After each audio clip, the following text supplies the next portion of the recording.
As long as there's life, the issues of security would always need to be looked at. How best to improve and ensure that it is effective day in, day out. I mean, a couple of weeks ago, news broke of those attacks in Benue, Nasarawa, and then there's issues also in Kaduna as well, and other northwestern, northeast states. In Abuja, over the weekend, there was that unrest between two tribes in the Gwarimpa area of Abuja. Again, a disagreement over a very minor issue. So one begins to wonder, how do we balance peace? How do we ensure that there's consistent peace when there are tensions everywhere? How do we even calm the tension? How do we ensure that Nigerians can return to that era where everyone could live in peace, go to their farms, go to their workplaces, and return productive? Well, as we said earlier, the conversations can never seem to end, but let's see how best we can delve into this and into the meat of the matter. To help us understand and look at the whole situation, we have in the studio Brigadier General Sani Usman, a retired former director of the Army Public Relations and former spokesperson of the Nigerian Army. Thank you for joining us, General. Good morning, and thank you for having me on your program. Also here is Kabiru Adamu, a security risk management and intelligence solution consultant. Thank you for joining us, Kabiru. My pleasure. Thank you, and good morning. So let's start with you, General Usman. You've been in there and you've seen it. Well, let me not say you've seen it all, but I could say you've seen it all. In your assessment, what do you think is our security situation in Nigeria right now? Well, if you are taking Nigeria as a whole, it's a kind of a mixed bag, so to speak. There are high points and, of course, low points as it is. And invariably, I think we are not where we should be. And but the good thing about it is that efforts are being made to ensure that we attain that status of, tolerable level of security challenges in the country.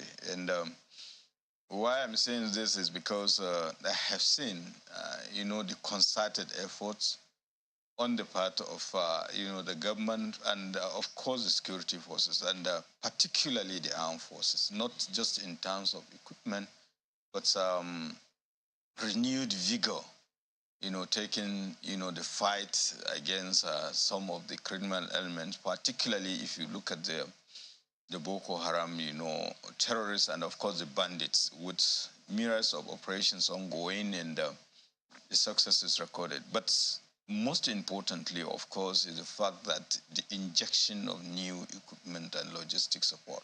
But what is required more is,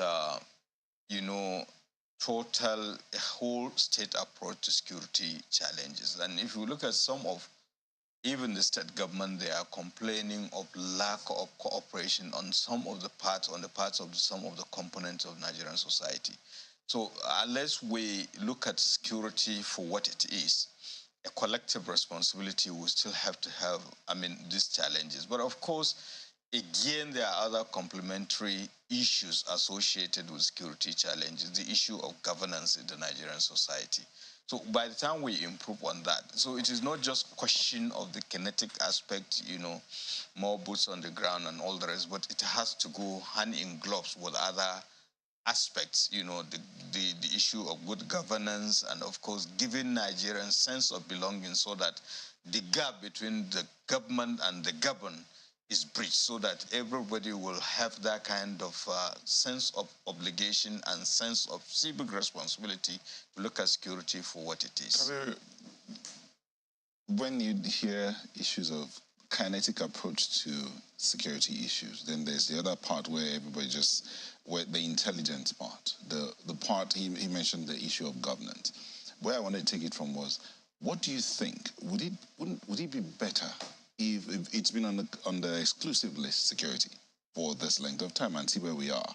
It seems we went from good to bad, so to speak, and hopefully we are returning to good again. But would it be good if it was moved to the concurrent list, so that the state and other arms of government can also get involved in the security operations in the country? I'm definitely supportive of a decentralization of security, but sadly it's not as easy as that. We are running a system, just like you rightly said, that sees security from that federal component where it is in the exclusive list. But sadly, the reality is that there are also components that have decentralized security but are not embedded in the Constitution. The easiest example I'll give is the issuance of security vote. We do give states security vote, they collect them, and a majority of them use that security vote to fund federal operations, but not in a transparent manner. So why don't we go ahead and decentralize a component, have a framework that allows the state who collect security vote to now use that security vote in a transparent manner where we're able to follow those spending. And we already have a very good model, which is the Lagos model. The trust fund that Lagos has established, that is being run in a near transparent manner. We would know how much goes into that fund. We would know what that fund is used for. And of course, if you are interested as a individual corporate organization, you can invest in that fund for your own good. So I think perhaps going forward, and I'm quite happy and excited that the incoming administration has, to an extent, alluded to the fact that it's interested in the decentralization of security. So I think let's not mix the two.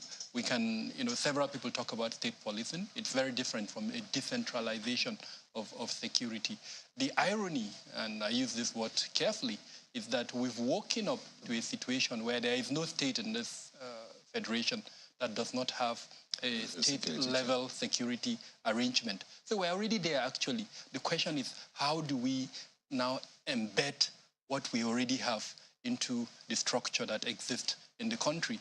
Now, there are already federal structures that ordinarily should have assumed some level of supervision, if you allow me to use that word, with these state-level structures that already exist. A good example is the police. When Kanu goes ahead to legislate and create HISBA, the idea is that the police will come in, train the HISBA, make sure that the HISBA understands where their power starts and where it ends. Same thing with Amotekun. But sadly, we're not seeing enough of that. So I think perhaps as the incoming administration comes in, this is where the conversation needs to go to. What do we do with these state-level security creations? How do we make sure they comply with the provisions of the Constitution so that the monster that has been created in a place like Zamfara that has led us to where we are does not continue to repeat itself? When state structures assume the powers of prosecution beyond, for instance, what they can constitutionally do, then sadly, we have situations like what we have in Zamfara. So the irony is I think we already have the situation in our hands.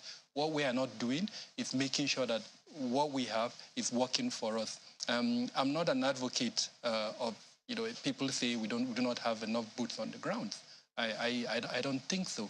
I think we have enough. What we haven't do is to ensure the 3 C's, collaboration, cooperation, and coordination. And by the time we do that, perhaps this issue of not enough boots on the ground would be taken care of. Okay, so much as we're looking at the whole country, I mean, there are states that every time you mention security, they immediately come to mind.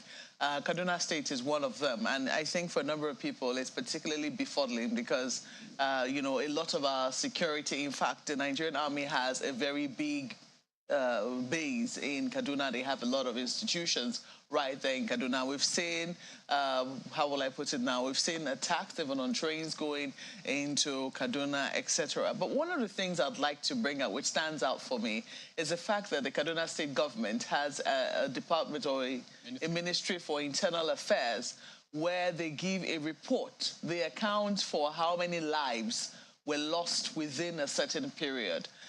As a country, I'm a little, concerned that we do not have such a mechanism where we know, for instance, how many Nigerian lives were lost within a period and, to monitor perhaps from quarter to quarter or from one half of the year to another or from year to year, how we're doing in terms of security.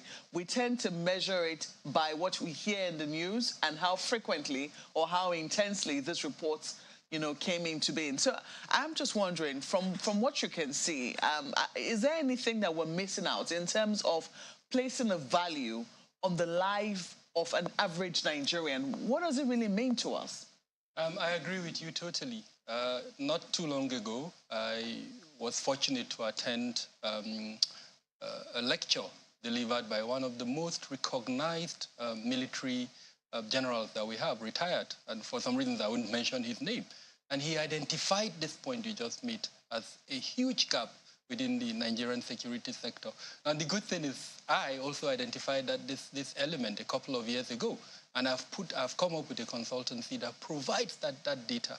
So every month, we produce a monthly report that shows the statistics.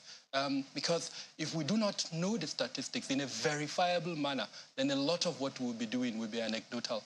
And sadly, because of the varied issues that have divided us, and two that I can mention is religion and ethnicity, you see it creeping into how those figures are used. And that is why I think it's absolutely important that the government embraces data. There is this morbid fear of data within the Nigerian security sector. And for obvious reasons, data does not lie. It would tell you where you are making progress, and it would tell you where you are failing. As an example, when we produce, so we've produced our first quarter report, and I can tell you authoritatively that about 2,000 Nigerians were killed within the first 3 quarters of 2023. In the month of January... First 3 months, you mean? First 3 months, yeah, the first quarter, first 3 months. Within the month of January, about 700 Nigerians were killed. By February, it reduced to 400. And by March, sadly, it increased to about 900. 900? Exactly. So when you put all of that together, over 2,000 Nigerians have been killed so far. Now, it's not so bad. It is worrisome, of course, 2,000 Nigerians being killed in the first quarter of the year. Very concerning. But then what we were able to do is to also compare it with 2022. And we actually saw that there is a reduction. At the end of 2022, we know about 11,000 Nigerians were killed.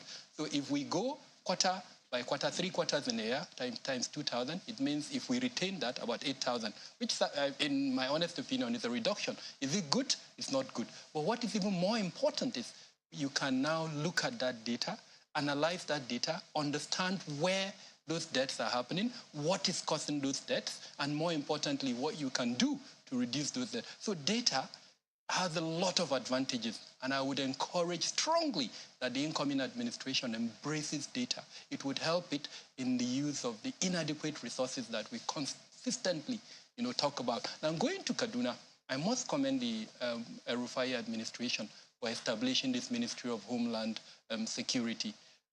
What that ministry has done is it embraced data and accept, and forgive me, I'm going to use this word, for those who are either ignorant or are mischievous. If you look at that data, you are able to see in all the, I think, 27 local governments of Kaduna State what has been happening over a period. So what they do is they release this statistics on a quarterly basis. And then at the end of the year, they put all the 4 quarters together and then produce the report. So a couple of weeks ago, I think 2 weeks ago, they produced 2 reports. The one for the first quarter 2023, and then the one for the whole year 2022. And when you look at that, it shows, first off, local government by local government, then secondly, senatorial districts, the 3 that are in Kaduna. And you can see clearly where there have been high incidents, and more importantly, the threat elements.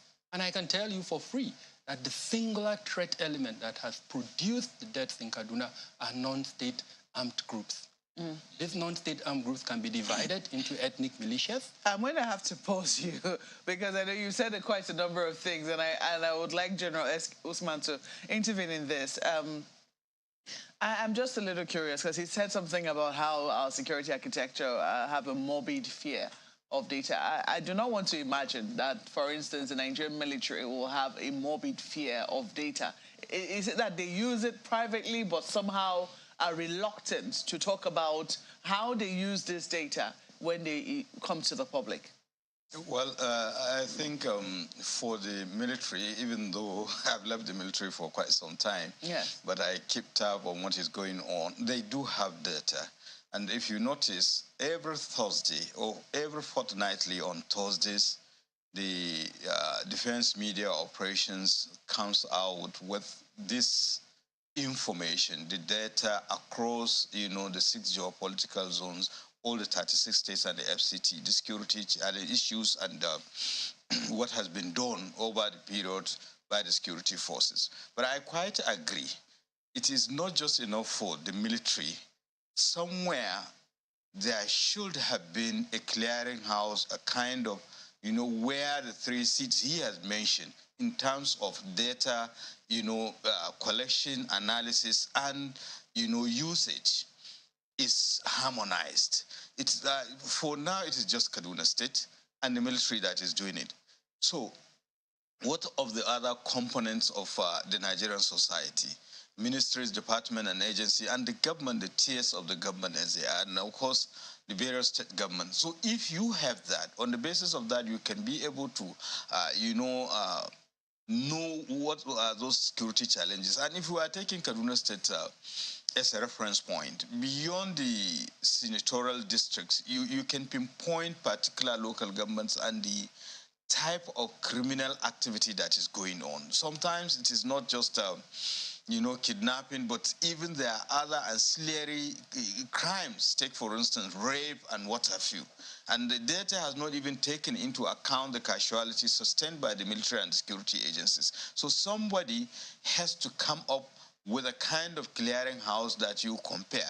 Then not just the government, he is doing a marvelous job with his Beacon Consult that on quarterly basis he comes out with data about security challenges and incidences in the country. But apart from them also, and I'm sure the American security forces are also doing it.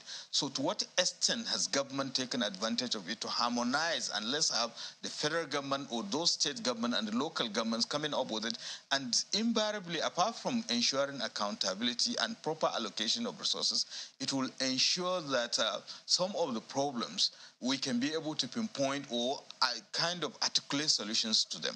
Because it is not always that it is the issue of banditry and all the rest. There are also taking law into their hands, because if you look at this report, there are observations, and for a government to come out with that kind of thing, something has to be done. Possibly it is beyond the state government. Maybe the federal government has to come in, or maybe it is beyond the local government. The state has to come in, or even to what extent those people that have been affected are being engaged constructively so that we can find a solution to this. So the truth is that the military are having data, but of course, because of its very nature, it is not for public consumption, except those issues. But I know that on those fortnightly, and apart from that, there were quarterly conferences at the various level, at the defense headquarters level and the various services level. But it is just meant for them, and of course, all those that are affected by their activities and which need to be harmonized. But I think, again, because of the nature, if you look at the issue of data collection and the usage of data, I believe the Office of the National Security Advisor does so. But it's just that maybe it is not being given to the public as it is, just like Kaduna State, because they are elected government, so they owe that responsibility. But of course, it is not everything that is classified. We need to, so that the General public Osman, will be... just before our colleagues in Lagos come in, you said something that, yes, they have the data. The security apparatus has data, but it's not for public consumption. But we also have heard the security... Not all of it. Hold on, sir. We also have heard the security tell us that security is everyone's business. The public needs to be a part of the security apparatus of the country. We've mentioned something about decentralizing security. I'm sure that includes bringing in the governed into the security apparatus so that they can also play their own part.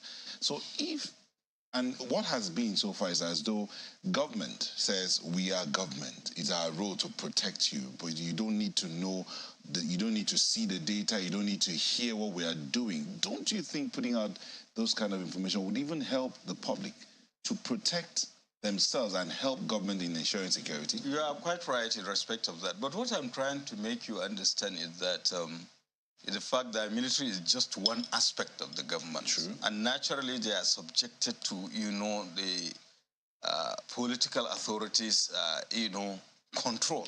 So beyond the military, the government should take it up. You know, the military are doing marvelously well by being accountable fortnightly, given these statistics of what transpired.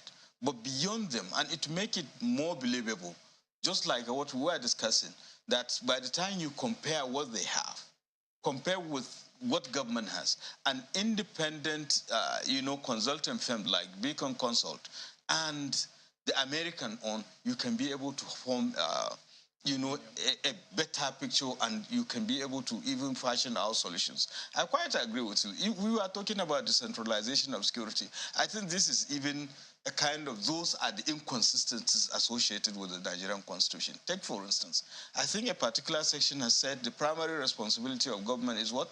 Is security of lives and property. So how do you do that when you centralize everything?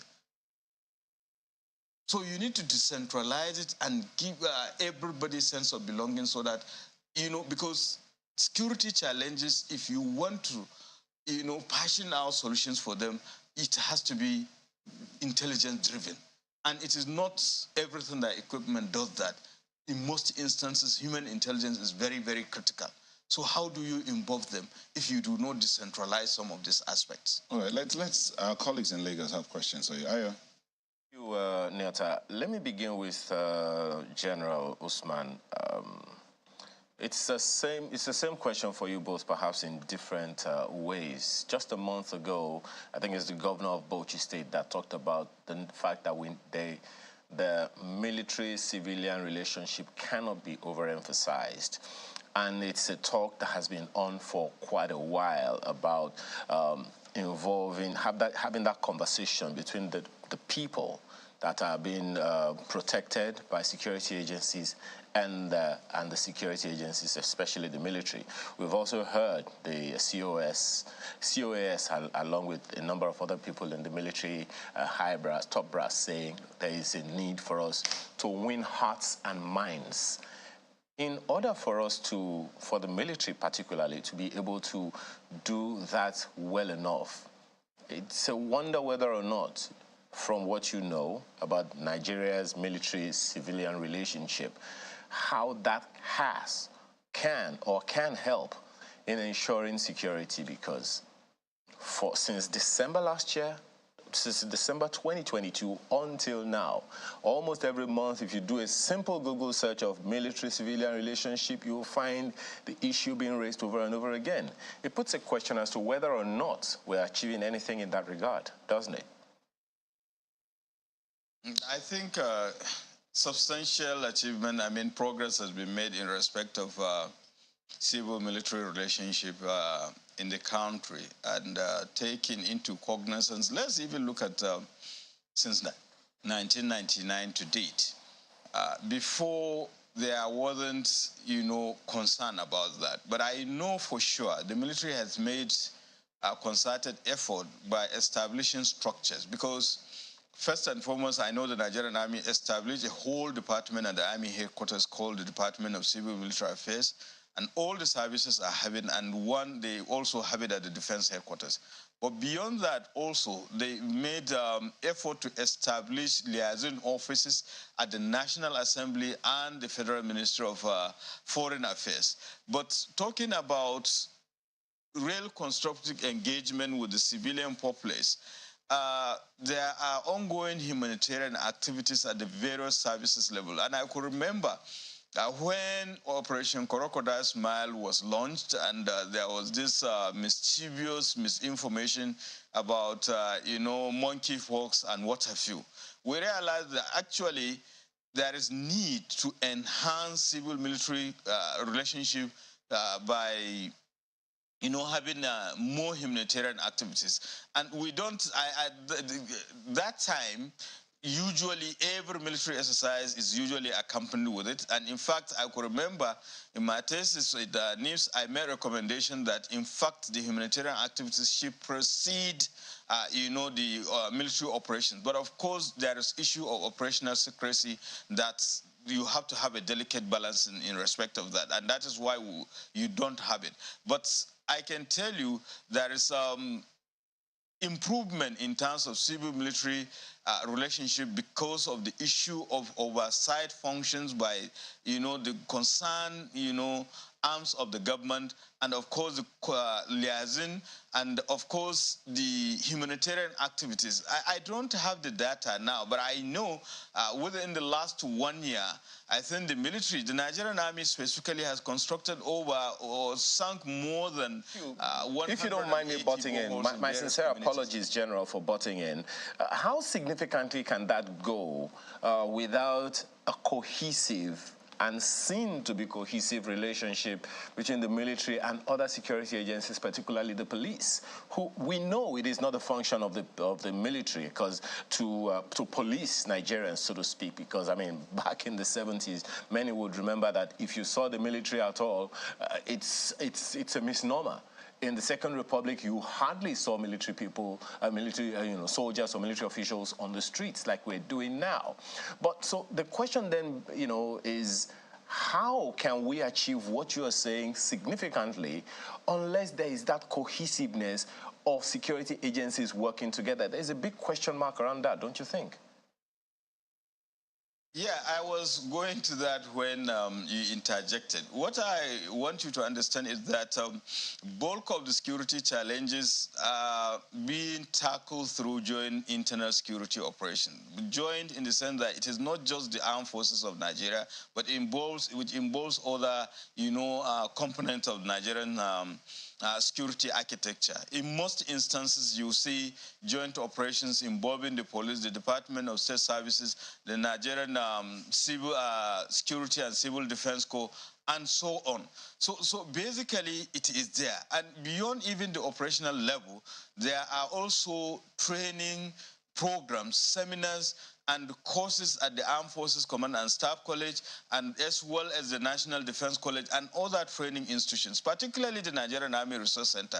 Almost on daily basis, there are collaborative efforts bringing on board all the security agencies on the nuances of joint cohesion and collaboration. And of course, the coordinating body of respective security operations, they are also doing their best. But beyond that, again, I think we have to commend the armed forces because they don't even they don't even have budgetary allocation for some of these civil military affairs activities. I'm talking about the quick impact projects and the humanitarian activities that are being, conducted by them. And I know within the next few days or thereabout, as far as Gembu in Taraba State, I think the Nigerian Army is also commissioning another project. And beyond that, again, they have identified, communities that need certain things. Sometimes it is infrastructural projects. My apologies. My sincere apologies, General. I had to butt in again. Those are highly commendable initiatives. There is no doubt about it. But again, it goes back to whether or not the people agree with some of these issues, irrespective of those lofty ideals that you're talking about. But let me quickly ask Mr. Adamu this particular question about the same, matter of people, security, being a part of the security apparatus of government. There's this quote from your report that you posted recently. You already mentioned that in March 2023, the government's efforts failed to prevent a month-to-month increase in security incidents and fatalities, as well as abductions. We recorded 485 incidents that resulted in 411 abductions and 954 fatalities in 36 states and the FCT. Between February and March, there was an increase of 7.3 abductions and 53.9 increase in fatalities. This is from your own report. Is there any way the people, the civilians themselves, can be a part of the apparatus to help to reduce these numbers progressively? Thank you, Ayo. The only way is for the people to feel that the essence, the ethos behind security is actually working for them. Where the people cannot see that, where there is no accountability, and people cannot see that security is working for them, then it will be very difficult for them to support the security process. Now, as an example, where there are clear failures in public security deliverance, and there is no penalty, then it will be very difficult for the government to convince the people through whatever humanitarian or gesture or activity or civil military coordination component to, like the phrase you use, win the hearts and minds of the people. Because the people, too, are conscious of the fact that these organizations collect taxpayers' money every year. There is a budgetary allocation, and the function or the reason why they are given that budgetary allocation is stated in Section 14, subsection 2 of the Constitution, which is to protect lives and property. And yes, we must commend most of the security organizations. Things are bad, but they are better than, in some other countries that we know. What we all agree, and I think everyone who is sane in Nigeria agrees, that it can't be improved. And where failures like that happen, and last year I can mention 3 or 4 clear failures, and maybe General would help us by telling us who within the security sector was held accountable for those failures. The Kaduna train attack, the Kuje incident, the church attack in Ondo State, and several others. I'm not aware that one person has been held accountable for all of these failures. So it will be very difficult for you to convince the average Nigerian that, these security organizations are held to account for especially the monies that they're given. And I'm talking accountability in 2 areas, operational accountability and then financial accountability. Let's not forget that there are allegations against almost all the security organizations regarding probity and then, of course, the integrity with which they use that. Now, the solution to all of this, which sadly we're not speaking enough about, is data. And then by data, I mean introducing monitoring and evaluation measures within the security sector so that we can track when monies are given to these organizations. We can use M&E, we can use auditing functions to track how those monies is being used. And one of the simplest ways is the efficacy, the effectiveness of their functions. If kidnap or ransom was, say, 1,000 in the month of January, and I want to hold to account the security sector, by the end of February, I want to see kidnap for ransom brought to 500. If I've given them enough money, like they've requested, and they're not able to bring it down, then I should ask critical questions. And this element is an element that must be done by the 2 arms of government, the executive arm, and more importantly, the legislature. Like we see in the democracy that we borrowed from the US, they call for congressional hearings. They call for other forms of hearings. Now we need to go that level in Nigeria, where the legislature in particular should have enough power to summon and question in a very clear and transparent manner progress and efforts by the security sector in reducing some of the security challenges using metrics. Any other way, frankly, that we go about it would be rather sentimental. Indeed, sometimes Mr. even anecdotal. But if we have... Indeed, the importance of data cannot be overemphasized, and that was the crux of the matter at the beginning of the conversation.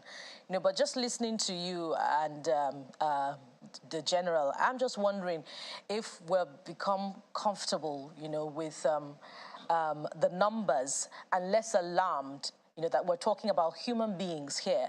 2,000 people killed in the first quarter in Nigeria in the first quarter of 2023.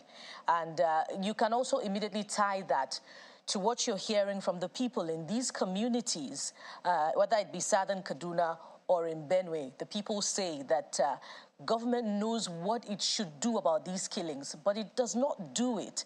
And I'm just wondering, I'm bringing this to you now, General. I'm wondering whether we're as alarmed as we should be about the numbers of people being killed and, the ultimate goal, what seems to be the ultimate goal here, which is land grabbing and dispossession, of the people's property. We find that when the killings occur, the people are dispossessed and then they're unable to return to their properties, to their land anymore, as we have seen in Benue and in Southern Kaduna. Are we as alarmed as we should be about the numbers of those being killed? And who really should be brought to book when the people say that government knows what it should do, but it doesn't do it? Yeah, to be frank, It is really worrisome and disturbing. In fact, we were discussing this issue. I was wondering when, where did we miss the road? Because I could remember some years back, there was this, electrocution in some parts of Kaduna State, Kwanak Parakwai to be precise, in which 20 precious lives were lost. Everybody was agitated in the country and all the rest. Now we are not even talking about 50, we are not talking about 100, we are now talking in terms of thousands. So it is really, really disturbing and worrisome. But the issue at hand is that, and at the very beginning, I made reference to the fact that we should look at security issues for what it is, devoid of all these extraneous variables, religious sentiment, ethnicity, and what have you. Now, in most instances, we are working across purposes when it comes to security challenges or dealing with security challenges, and it shouldn't be, because you cannot afford to have a divided house. And no matter whatever you do, without, carrying the people on board, definitely it will be counterproductive. Because take, for instance, the issue of intelligence gathering. We have the menace of informants, especially in issue of kidnappings and banditry in the northwestern part of the country, simply because there are some people, they are just looking at, providing information to criminal elements is another means of livelihood, simply because of the fact that they have lost hope, in the country, or governance as monitor and evaluate and give, appropriate sanctions where there are errors. We definitely will continue to be, going around a vicious cycle. So, but beyond that, again, the security services, they might have some requirements that are not necessarily material or financial. To what extent are they being provided for? Vis-a-vis the relationship with the government, vis-a-vis the relationship with the other components of the Nigerian society. And unless such things are addressed, we'll continue to have this problem. And we have to honestly look at our value system. That's, look, the sanctity of human life has to be, ingrained into the psyche of an average Nigerian, so that whenever there is a loss of human life, even if it is one, it should be, condemned, and whoever is behind it, and particularly those things that are done unlawfully, should be investigated and brought, brought to book. Then we'll have solution to this problem. And if we do that, take for instance, you made mention that in most instances we only have condemnation. Are they spirits? How could a number of people will come into a community, kill hundreds of people, and just, vamoose into thin air? It's not possible. Somebody somewhere must have seen them. If we look at the issue of the train attack, if we look at what happened at the medium security correctional facility in Abuja, there were indications that, the people came in contact with certain people, that even assisted them, and in one way or the other with logistics, but nobody has reported. And of course, even if they have reported, to what extent, the reaction was swift, because it was alleged that they carried out that for quite a number of time without any response. But that notwithstanding, the issue of, bringing everybody on board is very important. At the same time, the issue of sanction. And General, in that regard, you've said that, we should look at our value system, and Mr. Damo also talked about how, the people responsible are non-state actors. But isn't it worrying that, since these killings took a turn for the worse about 5 years ago or more, there has been no arrest? And I'm just looking at a report by the Southern Kaduna People's Union here. They're expressing concern that since 2016, there has been no evidence that any culprit has been arrested or prosecuted. And we're talking about thousands of lives being lost, to these relentless attacks. Who should we be asking why there has been no arrest since these killings took a turn for the worse? Well, I don't want to argue with them. If you look at the statistics from Kaduna State, I think there were arrests and there were recoveries. So beyond that, and That is why I said we should not be talking at cross purposes when it comes to security issues. I'm not blaming anybody. People are really concerned about the loss of lives and displacements and the injuries incurred. But the truth is that we cannot have security unless we sit down and talk to ourselves and make sure that the necessary support is given to the people. When you lost confidence, when you lost faith in people, whatever they do, definitely you will not see it to, on the positive light. And these are some of the issues that are happening in that regard, and it shouldn't be so. But at the same time, again, the government, or it is a point of duty, regardless how you feel or how, antagonistic people are towards you, you just have to bring them, to your wing and listen to them and make them part of the solution to the problem. Because in most instances, these people, they live within the society. People know them, but they will turn a blind eye. I can remember it was not quite long when I traversed some parts of, northwestern part of the country. And the most unfortunate thing, there was a particular communities, in fact, they were saying group of youths, they have been, been disturbing the community. They have been rustling cows, they have been rustling domestic animals and what have you. But everybody knows them. They know their parents and nobody is doing anything, nobody is saying anything. And that is exactly how we came to where we are now, because all the kingpins involved in banditry and kidnapping in the northwestern part of this country were people, notorious people right from childhood, and the society turned a blind eye till when, the AK-47 and, of course, modern communications and, crime being dynamic as it is, made a difference. So unless we do so, we will continue to have a problem. Because the problem is that people, a criminal, simply because he belongs to a particular, value system that I represent, is not a criminal, unless if he comes from a particular value system, and it shouldn't be so. But at the same time, the government always has a point of duty, no matter what, to bring the people on board and make sure that you listen to them and make them part of the solution. It's a very complex issue. I mean, you've spoken about criminals not being criminals because they belong to certain, I don't think the word would be value, because certain systems maybe might just be appropriate, because values is something that's supposed to bring good to society, and you have to ask, what sort of values can criminals, have, if it's not that we're just talking about base instincts, for instance. But let me come to you, Mr. Adamu, because you've talked about how we need to be, be more scientific in our approach to security. And looking at some of the figures which you have reeled out in terms of what even your own organization has done, I'm wondering, because you talked about how, there was, significant number of people who lost their lives in January.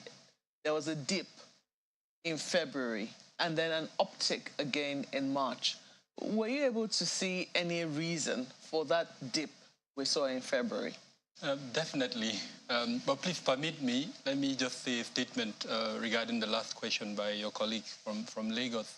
I can't recall her name now, but I think Bukola, she needs to look at the report released by the Kaduna State government. I noticed she was focusing on Southern Kaduna, and sadly, that's not helping the situation. That report showed clearly the local governments that had the highest fatalities and frequency of attack. And in my opinion, and you can actually display the report, Southern Kaduna did not have the highest. If you pick the 3 local governments that had the highest, they are not from Southern Kaduna. It was not Central District. So focusing on Southern Kaduna, reaffirms 2 narratives that are injurious to us, and I mentioned them earlier on, ethnicity and religion. And that is why that report is actually instrumental. It tells you in a clear term that this is not ethnic, it is not religious, it's pure criminality. And if we look at it from that lens, I think we'll be able to address it better. Birnin Gwari, which is not in Southern Kaduna, has the highest fatalities in both the yearly as well as the first quarter report. So again, I urge her to look at that report closely with that lens it will probably help us understand what is happening in Southern Kaduna. It's not about land grabbing. There are several other issues at hand in Kaduna State, and understanding those issues would help us to address them. Well, we could focus, I mean, Kaduna can be a whole subject by itself. In 2 hours, you're still talking about Kaduna. But and I would really like to ask a question on that, but I already asked one. So let's start with that one first. Why do you think there was a dip in February? A couple of issues. The elections in particular. The president gave a directive that the security agencies should use all the means at their disposal to provide an environment for a free, fair, and credible elections. And so we saw massive deployment from all the security organizations. The police, if I remember well, deployed about 300,000, even though we had our questions regarding that number. The military ran Operation Safe Conduct, I think.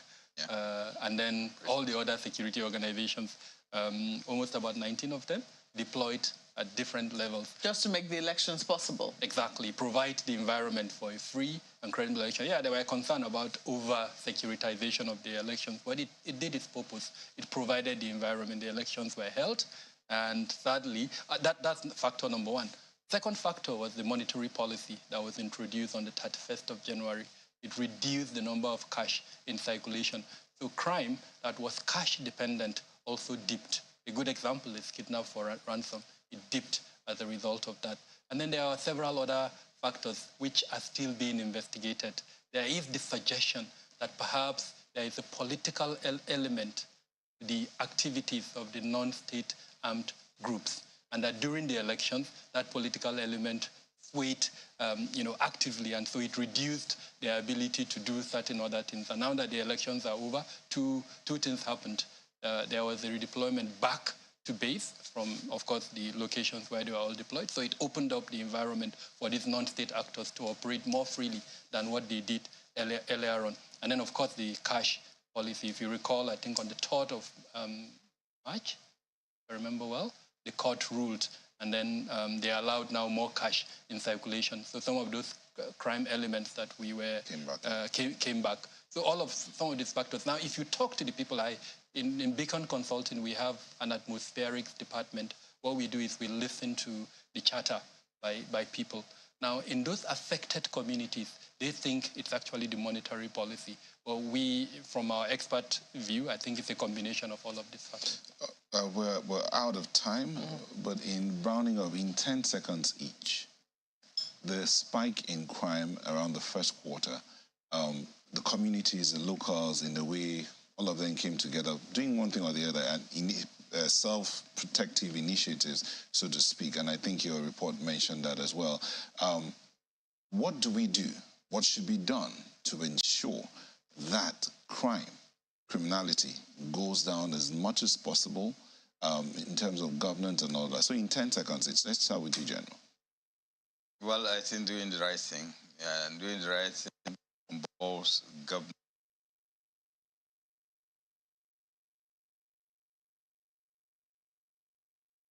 Society approach, the components of Nigerian society, and of course, ensuring the requirement by security agencies are given. And by the way, we still need the numbers of security agencies. Sincerely speaking, it's grossly inadequate. Thank you. Administration of criminal justice. Let's arrest and punish offenders. All right, thank you so much. We've been looking at the security situation around the country. We had Brigadier General Sani Usman, retired, former Defense Army Public Relations, former Director, Army Public Relations. Thank you for coming on the show. We also had Kabiru Adamu, a Security Risk Manager and Intelligence Solution Consultant. Thank you for coming on the show. My pleasure. Thank you for having me. Sunrise Daily will be back in a moment. Do stay with us.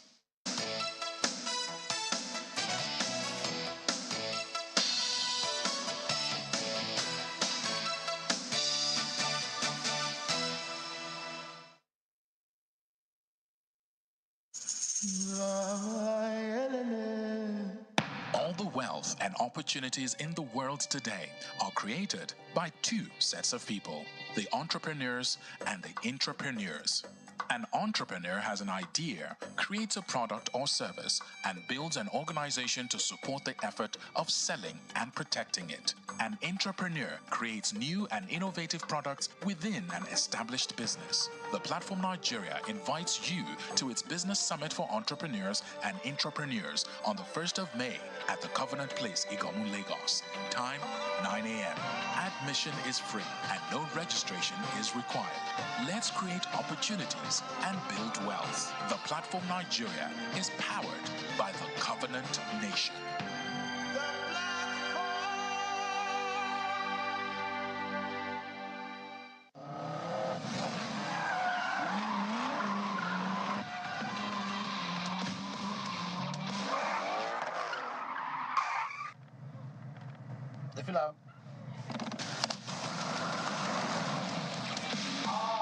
You like it? I love it. So let's get down to business.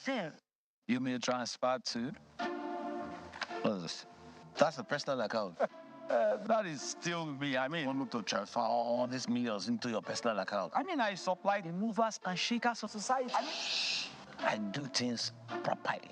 If you do not have a bank account in your business name, I cannot trust you. Better go visit moneypoint.com. Open a business account in your business name. Then me and you go fit talk. Which one be this money point set? Whatever it takes to make sure you have a business account opened in your business name, we'll do it as your sure banker. But why didn't Morifa tell me about Money Point earlier? Where's Morifa? Open a bank account in your business name with Money Point.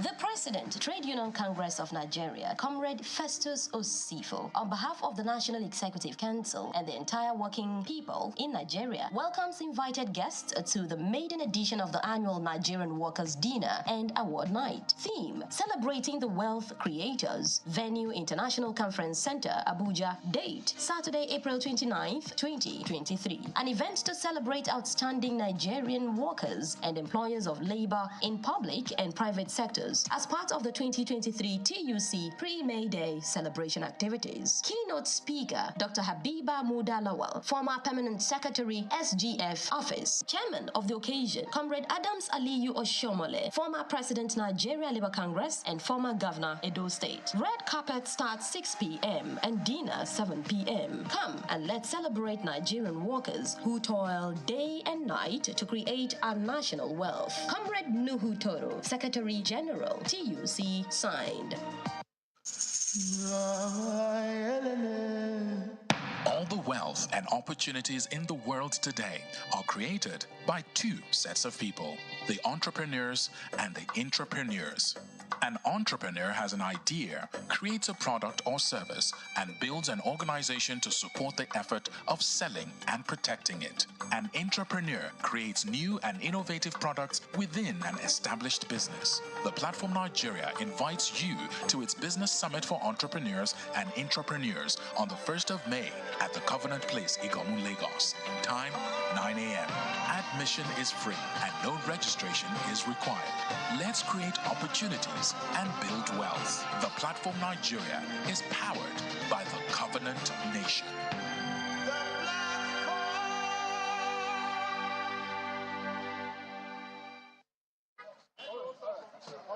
The President-elect, Mr. Bola Tinubu's residence, located at number 10 Justice Mohammed Bello Street in Abuja, has come alive again as party members, including the Vice President-elect, are visiting him shortly after his return from France.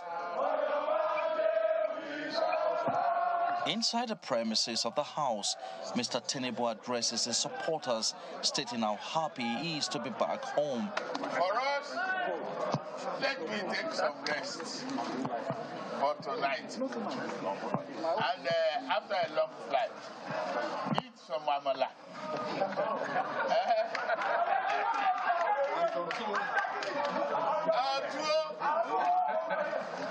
So after that, sleep a little, and then tomorrow we meet. Amidst the speculations over his health, the President-elect says he's strong and consulting ahead of his inauguration on May 29. Whatever they like, they speculate. I'm healthy as sun, and alone. You govern with people. You consult. Assemble. And then hit the ground running. Party members are happy that the president-elect has returned. Everybody's happy that he's back, and we are sure that he's already setting things in plans. It is our joy that Asiwaju Bola Ahmed Tinubu, the mentor of many, is back into the country to begin another process of developing youths in our country without any ambiguity. Nigerians are also reassured of the quality leadership Mr. Tinubu is bringing to bear. Now, as a president-elect, he is 100% fit, very ready to fix Nigeria and make Nigeria greater and greater again. It's quite an exciting moment here for supporters of the All Progressives Congress, and particularly the president-elect Senator Bola Ahmed Tinubu, who is now resting in his home here in Abuja under the watch of security personnel.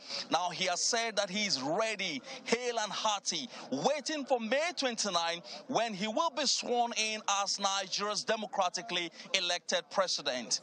Empress Simon, Channels Television News.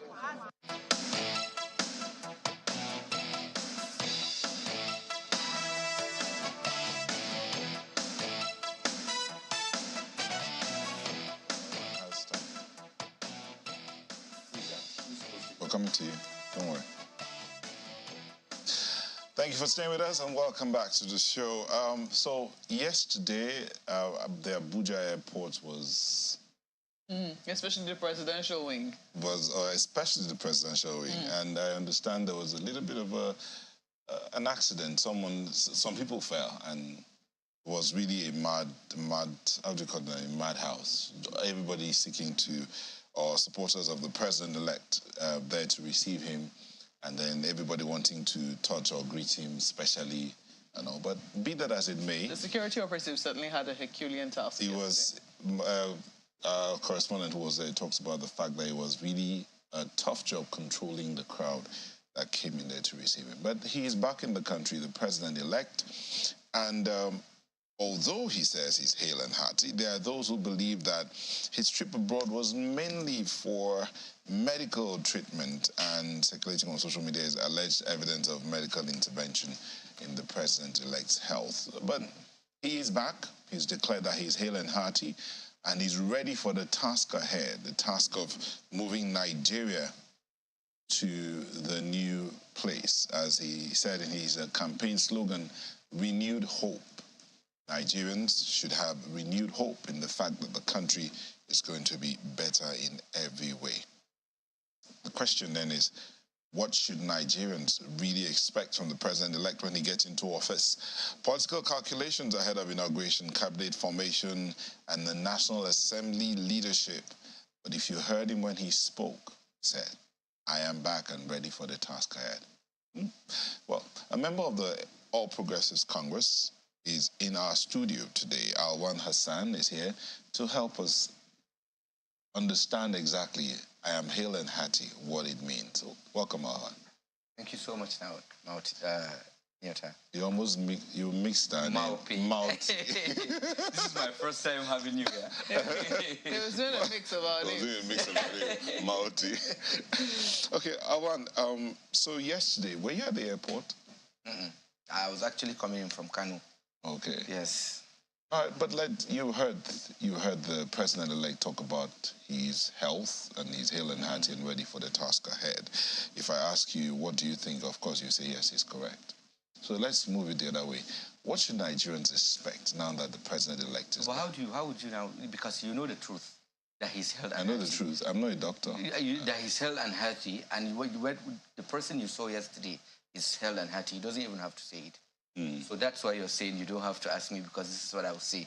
Of course, we had a Buhari in 2015 that they said was cloned. This man has spent 8 years stronger than a lot of them. Some of them that said Buhari was going to die died before Buhari. So it's only God that gives life and health.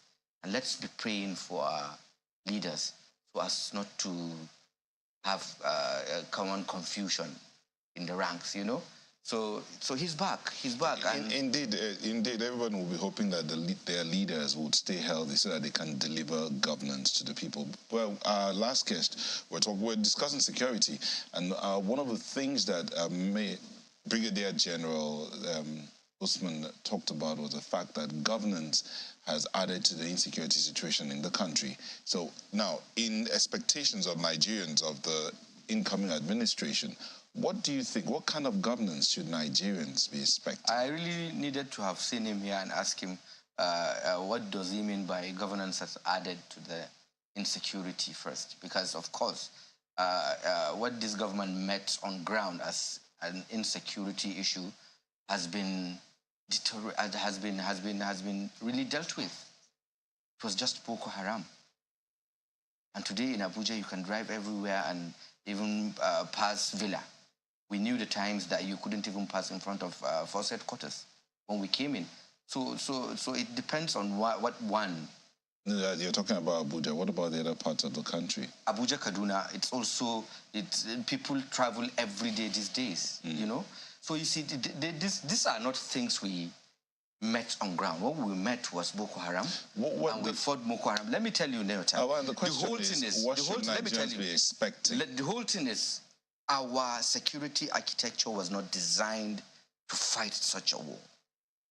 So as it is, there is no government that has sat security for a security meeting like this government. And they are trying to re-engineer the security architect so as to tackle this situation. There is no government, Neota, there is no president on this earth that will be happy to leave a legacy of bad omen in his regime. If you see things going out of the way, it's just because it can't be handled. That point, you know? If you count how many soldiers we have, how many military personnel, how many people do we have in our institutions that are supposed to guide us? There's just very few. So we need to recruit. You need to recruit. How much do we have to now recruit and be borrowing money to pay police, to pay military, to pay because we want them to be everywhere, you know? So, but then if you count, but of course, it is the responsibility of the government. The first responsibility is the security of life and properties of its citizens. And I bet you, Asiwaju will do better. He will pick up from where this government has stopped and build on it. There is a lot that has been done in reorganizing and re-engineering the security architecture in this country. Asiwaju will pick up from there and build on it. For a number of people, they don't think that, yes, security is extremely important. I mean, as our Constitution says, the primary responsibility of government is the security and welfare of the people. So we cannot overemphasize the importance of security. And of course, the assessment of the Buhari administration on how it fared concerning security will be the job of the Nigerian people. They are the ones who will be able to determine how safe they felt under his administration, or how safe the community was, you know, under his administration, given the promises that he made and what he eventually delivered. But this is where we currently are. We're expecting a new government to be sworn in on the 29th of May. And we understand the circumstances around our elections. We saw what happened after the 25th of February and how Asiwaju Bola Ahmed Tinubu was declared president. This is the first time, you know, that a president is emerging and not winning the most popular votes. For some people, they say, yes, he won, from what we can see, even though that has been disputed by other political parties in court. But if you were to total the votes of all the other political parties who also participated, well, maybe not all, at least 3 of the other major contenders, that of the PDP, that of the Labour Party, and also that of the NNPP, you will see that a lot of Nigerians rejected the All Progressives Congress. And so you still have the fallout of the elections to deal with. The fact that people are still very upset with your political party, and in some instances, you know, the divisive rhetoric that comes with the elections usually tends to polarize people. So there are questions as to whether or not your party is aware of, you know, the fact that he has to deal with the fallout of the elections and has a task of uniting Nigerians around a common purpose. Do you think that is something that your presidential candidate, who is now president-elect, is capable of doing? Absolutely. He's managed parties before, and he's done very well with them. He's given people platform, people like Atiku to contest for president on a platform he nurtured. And first, and what I want to tell you, Maupe, is hence the call for the NEC to sit. The NEC of what? The NEC of APC to sit. I agree with you when you said we had 8 million and other parties, if you put together, are more than also people rejected us. Of course, even without bringing other parties, we had 40 million votes in 2019. We had about 50 million votes in 2015. Today, we are having 8 million votes. Of course, it's something to worry about. Where are those 6 or 7 million votes? This is a sole responsibility for the party to sit down and do a post-mortem of the elections. And why we need to call in, and that's hence why we need to call in the NEC, so as it is the NEC, first of all, that would even try to nominate people for the advisory committee, because we don't have a BOT now. We've turned it to, it's now an advisory committee for the party. These are the people that will be nominated into the advisory committee that will be advising the government. And I'm telling you this, Maupe, Asiwaju's government will have synergy between the federal government and the party, unlike what we've seen in the past.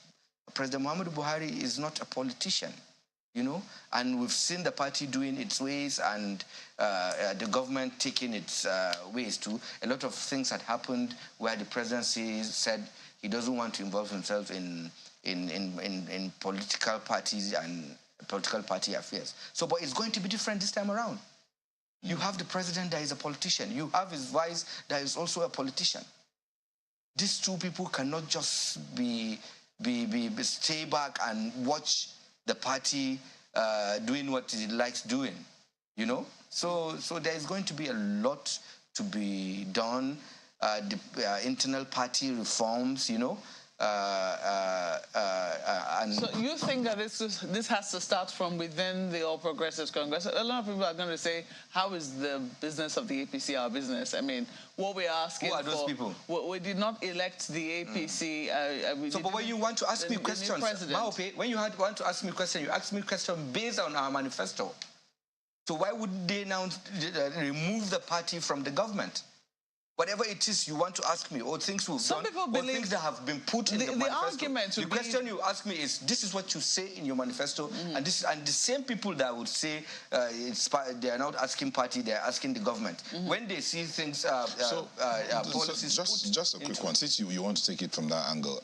Would the party, or can the party reprimand the president if he does not follow the manifesto of the party? And let me tell you, I'll come to that. And let me tell you, Maupe, there is no policy, there is no government policy that doesn't have a political implication.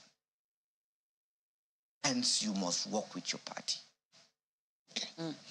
So the question again, can the party, or will the party, hold the president to account if he goes against its manifesto? You see, Nyota, there has never been a politician as consistent as Asiwaju in this country. The renewed hope agenda has been what he's been talking about since he was Lagos governor. This man has promised, and as he said, is going to hit the ground running. Oh, well, you not answered the question. What's the question? Makwe asked you a question and you said, no, you cannot take the party out of it. Yeah, because policies of government are usually must have political... Okay. And the question I asked was, will the party hold the president, when he gets into office, accountable and possibly reprimand him behind closed doors if he goes contrary to the manifesto of the party? Absolutely. Since you say the manifesto belongs to the party. Absolutely. The party is going to be the supreme. He's done that before with ACN, we've seen it. He's done that before with other parties he was part of. Absolutely. Haven't I come here before to call out a member of my party, Maupe? I have so many times. We do that. We do that. And sometimes you do that to make them improve. So but I mean, of course, you've called out members of your party, but maybe not the president, because oftentimes people, anytime they want to talk about the president, it's always about the people around the president are not, you know, reprimanding. The people around the president don't seem to be giving him the correct picture. There's always a, well, I say, shielding of the president. Exactly, shielding of the president. There is no direct calling out of the president. But I've called out the president during the Naira redesign. I've called out the president. I've said that we're not with him on this.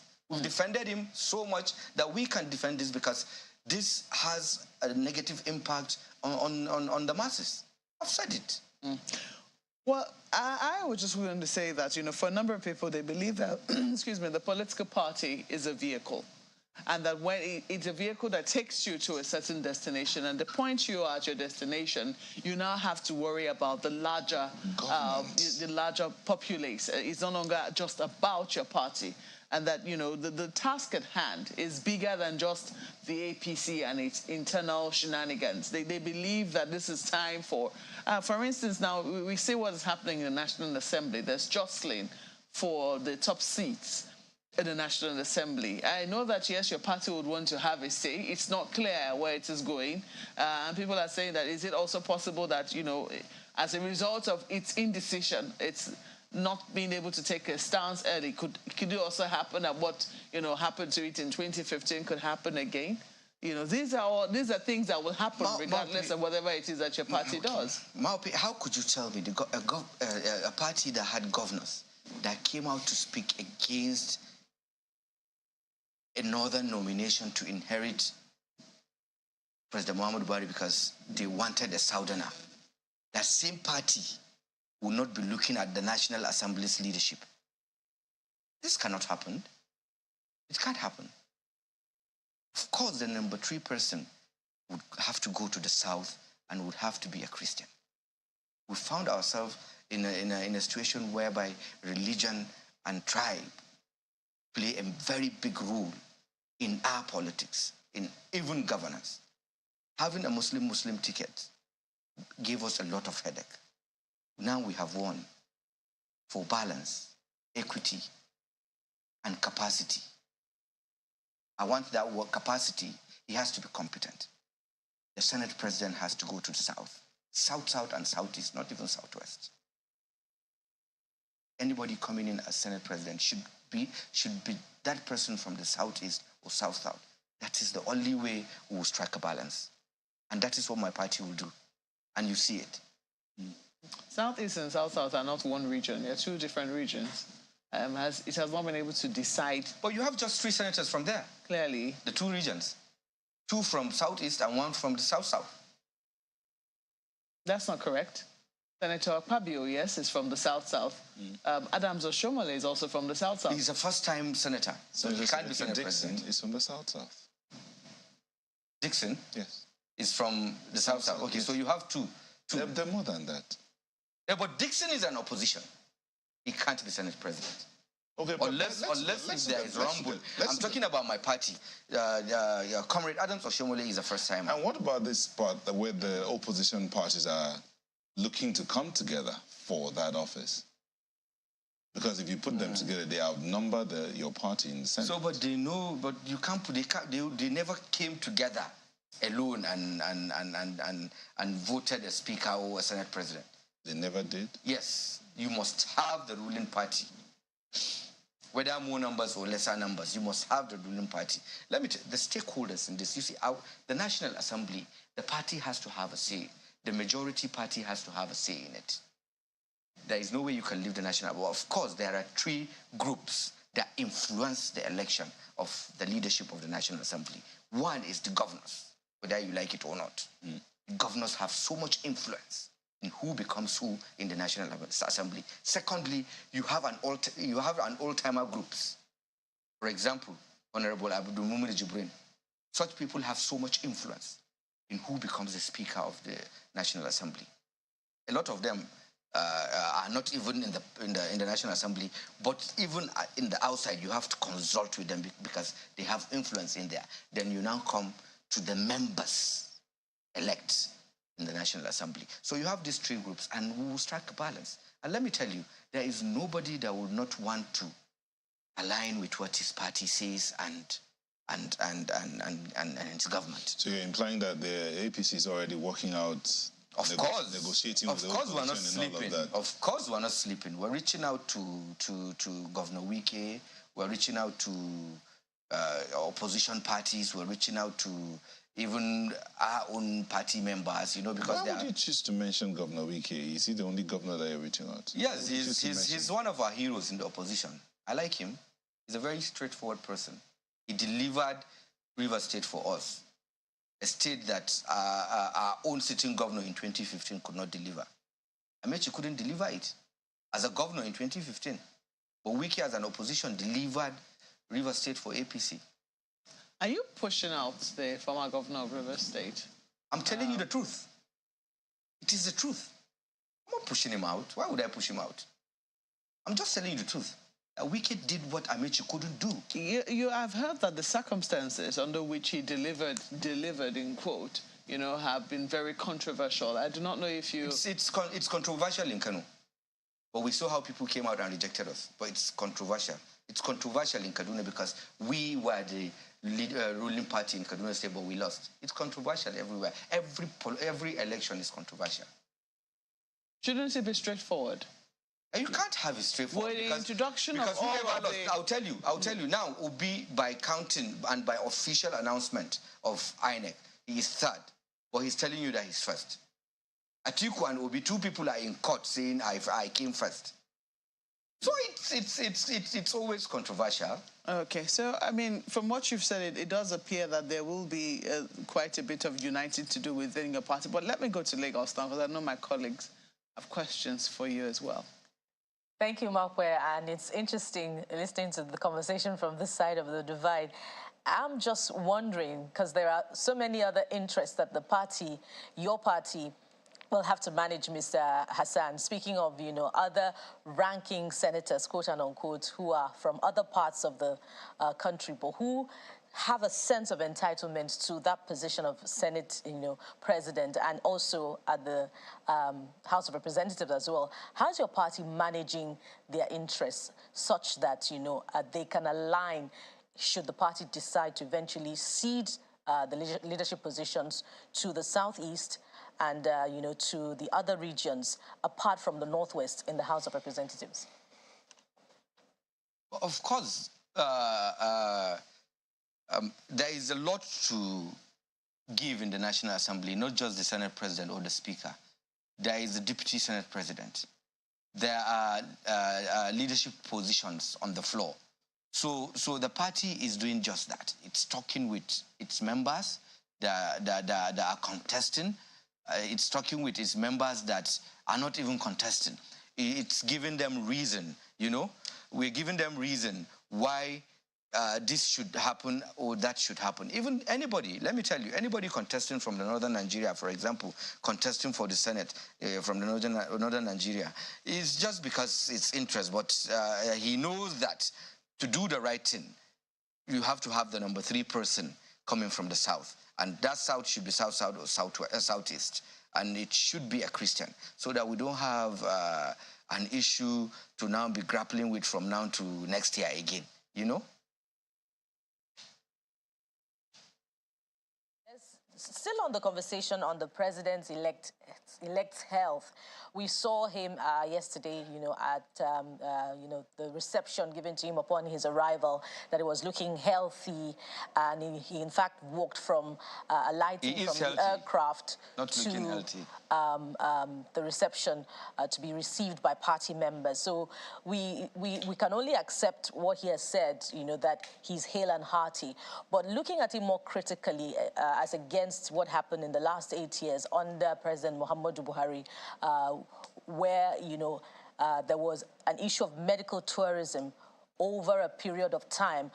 Even though the party is letting us know, and the president-elect has also said that he's healthy, are we looking at another round of medical tourism under, you know, this incoming administration, where his health status would have to be managed in the same manner as we have seen in the recent past? I am not God that will tell you that can happen. It's only God that has our lives and our health in his hands. But I assure you that an Asiwaju's 4 to 8 years will do a lot in the health sector in Nigeria. And if you look at our manifesto, there is a lot being put there that once it's implemented, the issue of traveling abroad for medical health will be over, inshallah. But do you agree that there should be more accountability as far as his health status is concerned? I mean, we're looking at a 70-year-old man.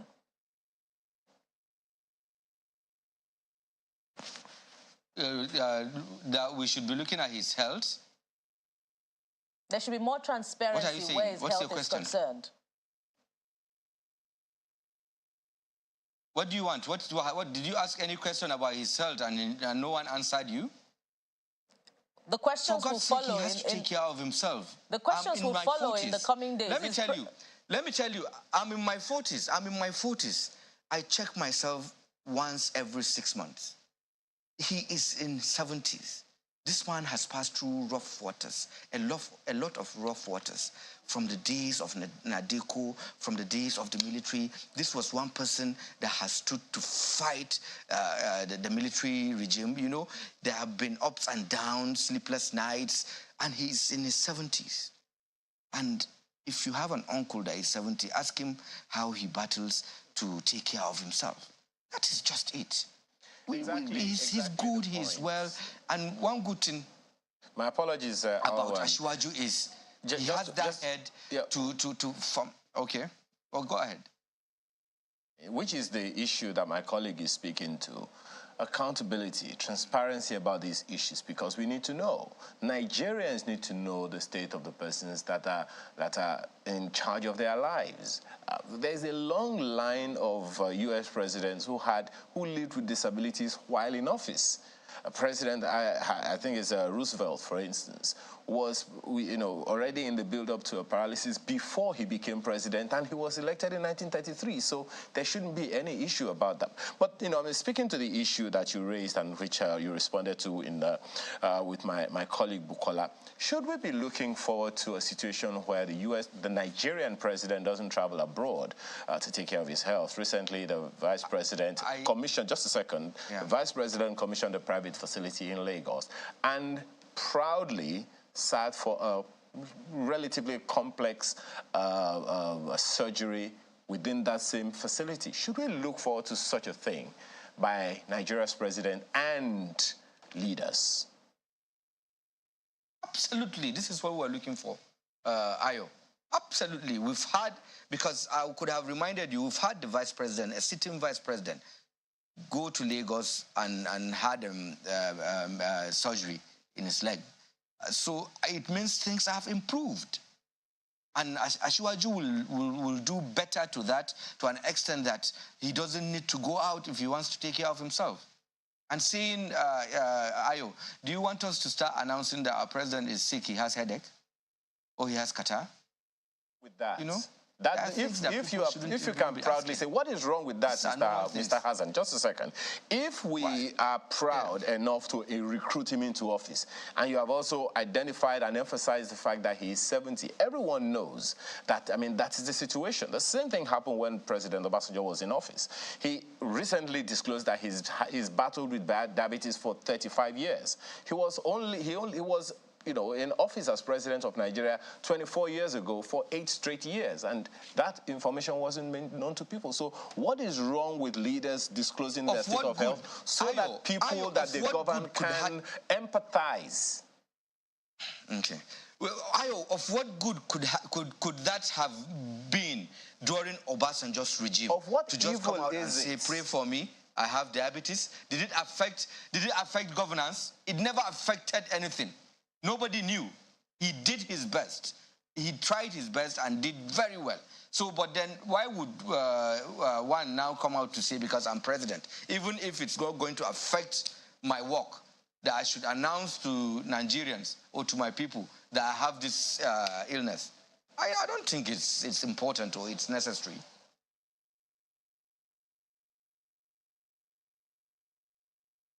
Well, let's bring the conversation back here to Abuja. There'll be lots of things to clean up in the event to not just the president, of course, settling down, and of the governors-elect as well. One of the places where a number of people will be looking to see, and I don't know, for people who will be looking for perhaps, some people will be visiting the Electoral Act again. I don't know, some people have already started saying there are things that we might need to revisit in the Electoral Act. But we saw incidences of infractions in the run-up to the general elections, and I know that you're a member of the All Progressives Congress.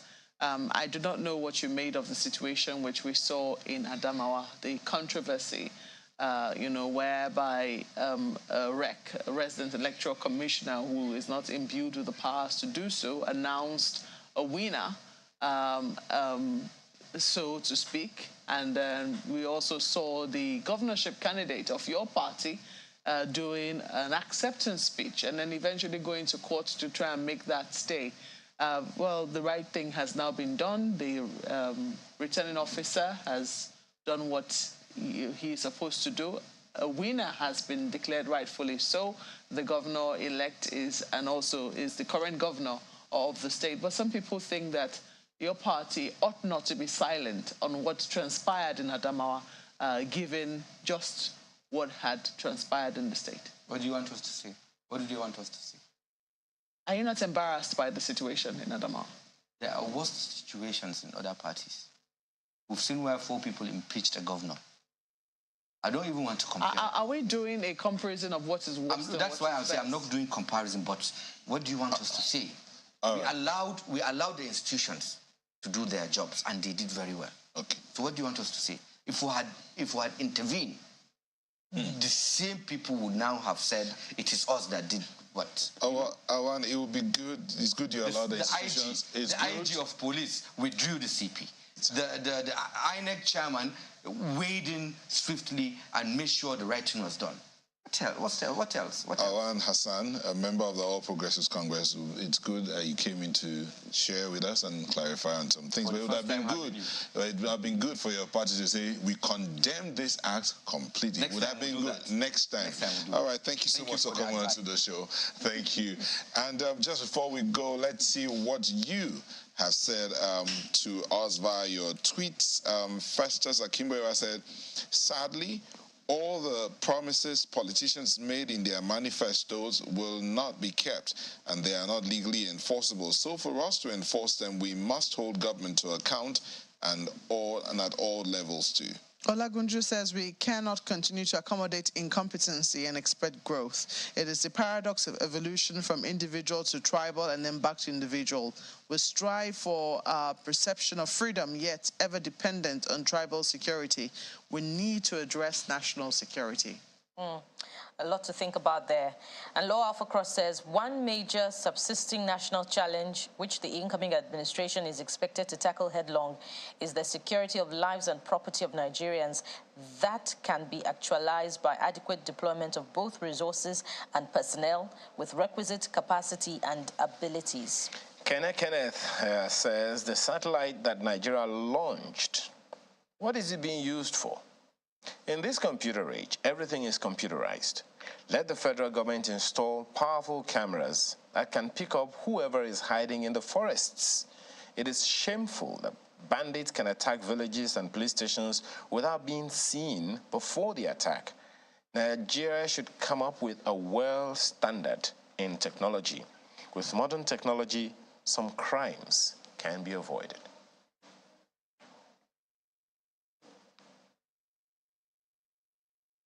And that's the show for today. I want to thank you for letting us be a part of your morning. I'm Neota Igwe. Thank you for watching. I'm Maokwe Yusuf. Thank you for allowing us to share your morning. I am Bukola Koka. And don't forget, Maokwe already sang in the morning. Holiday is over. Get to work. Amayo Makinde, have a wonderful rest of your day.